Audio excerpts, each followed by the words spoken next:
The weight of the summit, navigating the fear of success. Welcome to this explainer. Today we're going to unpack a truly fascinating psychological paradox. I want you to imagine, just for a second, that you're climbing a grueling mountain path. You can feel the biting wind, the burning in your lungs, the sheer exhaustion, and then you finally crest the peak.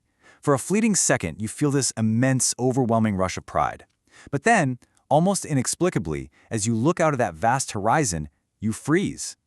Reaching our biggest goals should be pure joy, right? But for so many of us, it actually triggers a deep, paralyzing hesitation. So why is the view from the top so terrifying? Why do we so often self-sabotage right at the absolute edge of achievement? It's honestly like dreading the next ridge just as we conquer the peak. We reach the top, and instead of popping champagne and celebrating, this quiet, looming worry takes over. We think, oh no, what in the world is expected of me now? And you know what? That silent dread holds people back far more powerfully than the fear of falling ever could. To really ground our journey today, let's look at a guiding philosophy from the author of our source newsletter, Papa Chew, who often recalls the profound wisdom of his father, Papa Q Bear. He deeply recognized that stepping into the limelight is genuinely intimidating. His advice? Relish the moment with humility, but absolutely accept that your skills and your hard work earned you the right to be there. But, as we're going to see, simply accepting that right is quite often the absolute hardest part of the entire climb. To truly understand this, we have to name exactly what we're up against. Clinically speaking, the fear of success is the anticipatory avoidance of the feared negative consequences that accompany a positive outcome. Okay, let's translate that out of textbook speak. This means nobody is actually subconsciously desiring to fail. Instead, this is a profound, deep-seated anxiety about the aftermath of a big win. It's not the gold medal you're afraid of, it's the crushing weight of the podium. There is a massive distinction to make here. The fear of failure is pretty straightforward. It's just the drive to avoid a negative outcome, like dodging a storm. But the fear of success? That is entirely different. It's the drive to avoid the fallout of a positive outcome. People experiencing this aren't dreading excellence itself. No, they are terrified of the social, personal, or professional costs that excellence inevitably brings. They're staring right at the price tag of success and wondering, can I actually afford this? Let's look at how our understanding of this fear has actually evolved over the decades. Back in 1968, psychologist Matina Horner first put a name to this concept, noting how women in male-dominated fields often held back because succeeding brought on intense social tension. Fast forward to the 1980s, and researchers began observing this as a much broader ambivalence across the modern workplace. And today? Well, we understand it as a highly specific situational anxiety. It's not some permanent personality flaw you're stuck with. It's a direct, measurable reaction to the perceived costs of excelling. And here is where the data reveals something truly surprising. When researchers in Frontiers in Psychology investigated the root causes of imposter feelings in working professionals, the primary culprit wasn't low self-esteem. It wasn't even the fear of failure. Believe it or not, the fear of success was actually the strongest predictor of imposter feelings.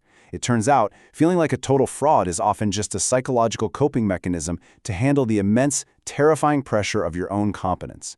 Which leads us perfectly into what clinical psychologists call the imposter cycle. And wow, is it an exhausting loop. It kicks off with a new task, which immediately triggers intense anxiety. To cope with that, you either go into full superhero mode and over-prepare to an absurd degree, or you strategically procrastinate to handicap yourself. Once you finally survive the task, you get this brief, fleeting moment of relief. But then comes the trick. You immediately discount any positive feedback. You convince yourself, oh, I only pulled that off because I didn't sleep for 3 days, or I just got wildly lucky. It's this relentless tension designed specifically to stop you from ever internalizing your own greatness. Because of that relentless cycle, success begins to feel less like a reward and a whole lot more like a beautifully gilded cage. Think of it as a rising tide of expectations. If you deliver absolutely outstanding work once, well, the world expects that flawless standard every single time. The pressure becomes so heavy that procrastination, or turning in half-finished work, subconsciously just feels safer. It keeps those expectations low and protects you from being locked into a standard you are quietly terrified you can't maintain. Let's connect these clinical facts right back to our daily lives. What is the real-world cost of stepping out into the light? For starters, it's the sudden loss of privacy and the very real weight of heavier responsibilities. It's that awkward social tension and the fear of peer envy. It's also survivor guilt, this nagging worry that by moving forward, you might be leaving your friends or peers behind. Ultimately, that clinical term anticipatory avoidance is really just the everyday, very human dread of standing out and painting a target on your back. Recent research from current psychology uncovers an even darker layer to all of this. Our deep-seated fear of hurting others with our own success can actually trigger highly destructive behaviors. Sometimes this manifests outwardly as self-sabotage, acting submissively or deliberately dimming your own light just to placate others and avoid their envy. Other times, it morphs inwardly into self-hate, a truly toxic form of survivor guilt, where you feel inherently unworthy of the very things you've worked so hard to earn. These invisible forces cause perfectly capable, brilliant people to stall their own careers simply to keep the peace. All right, so how do we actually disarm this paradox? Thankfully, cognitive behavioral research offers us a really solid roadmap to navigate the summit.